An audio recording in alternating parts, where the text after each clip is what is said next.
Doctor সাহেব আমার গেদি খাওয়া পানি বাদ দিছে, খায় না, মনে একটা ওষুধ দিন। ডাক্তার সাহেব আগে আমার দিন। আমি হিসাব করতেছেন সবার আগে এলাম, আমি ক্যালকুলেটর টিপতেছেন। আমি তো আইছি দুইজনের আগে, রিয়াল দূরে ওষুধ নিয়ে লাগবো। আরে অস্থির না যে দিতেছি সবাই দেন। প্রেশার আছে? প্রেশার আছে একটু। সারাদিন বেচা কিনি নাই, হাঙ্গা বেলায় একেবারে ভিড়ে ইয়াতে নিন 65 দিতেছি তোমার।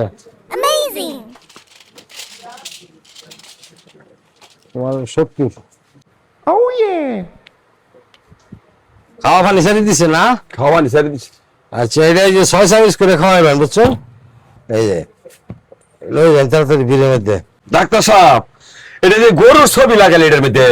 ওটা হচ্ছে ছবি চিন্তা করেন না যায় কাম করবো ওষুধে। দাম হলো 35।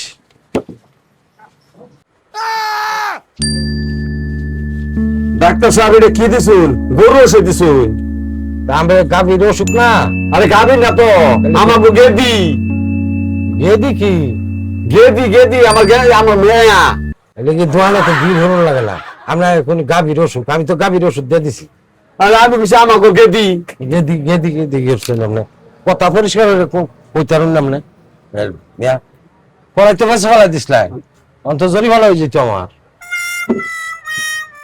মানুষ মারা আসলেন পড়াই ভরে গেছেন একটু লেগে মরছে না। এরকম আসো বা ডাক্তার এটা বাদ দিন। এটা একটা কাম করবেন না, মানুষ আমার মেয়ে মেরে ছিলেন পরে মেয়ে, হ্যাঁ সাকলাম করে টাকা ভাই না ডাক্তার সাফাটা। বুঝছি এই দোকানদারি কাম হতো না, অন্য কাপড় পেছাম গা। এই ডাক্তারি আমার কাম হতো না, পেছে পড়ার বসা হয়েছে। পরে লাখ লাখ টাকা জরিমানা দিব কেডা? বীরের মধ্যে কোনটাতে হালাই আমার লাইন মাসে ডাক্তারি হারা যত